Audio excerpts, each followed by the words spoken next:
It sure has, Bob. So much hope was held out here, and this is one of about 42 rescue sites happening simultaneously. We are on the corner of San Luis Potosí and Medellín. This is in the Colonia Roma. A lot of people may be familiar with this area who have visited Mexico City, a very popular area, and you can see rescuers on top of the site. Now, that group you see, that particular group you see, that is a combination of Mexican search and rescue teams working side by side with an Israeli team that flew here from Israel to help out other search and rescue specialists. Those are the men in the green, the fatigue green outfits, overalls. They flew in this morning from Israel. You have firefighters from the Mexican Department of Firefighters from here from Mexico City. Everybody working side by side. And let's go to some video because you mentioned that school. Now, just a few days ago, and this video has just been released, children were rescued. They were crying. Those cries were just music to the sound of their parents' ears who had desperately waited for this to happen.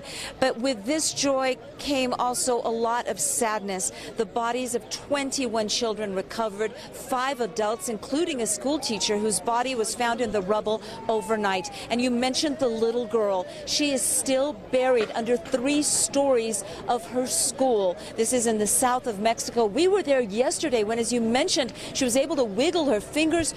It was an amazing sight. It was amazing news, a little bit of hope where there has been so much tragedy, but they still haven't been able to get her out. And these teams are professionals. They're working with very sophisticated equipment. The search and rescue teams here in Mexico, because they are such a seismically active area, are known around the world for their expertise. They have very sophisticated equipment, including thermal imaging cameras, sophisticated microphones, you name it, they've got it. But the task is just so daunting, so overwhelming. We're talking about 42 collapsed buildings, and some buildings continue to collapse even 2 days after the 7.1 earthquake. Now, we talked about people coming together from all parts of the world. Of course, our teams from Los Angeles, Southern California, are also here in Mexico. But this morning, we met a firefighter from Sacramento, Roberto Padilla. He's here on his own time. He financed his trip. He has family here, and we spoke to him about what motivated him to come here.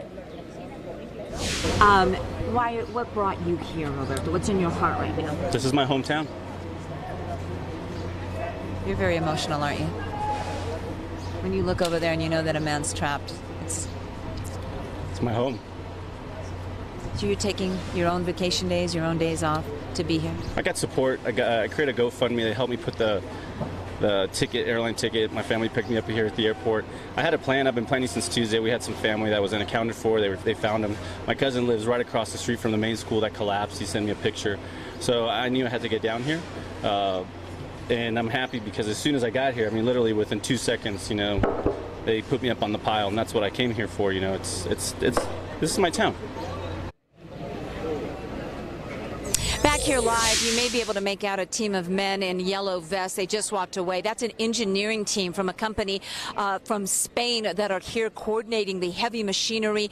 And over to the left, I don't know if we're able to pan over, my photographer Armando Hernandez, is the Israeli search and rescue team. I spoke to one of their members, Yuda. They have come from Israel. They've been working on the pile, as they refer to it. And again, this is right now, unfortunately, a recovery mission. Buried below, that's a 4-story building, is Eric Gaona.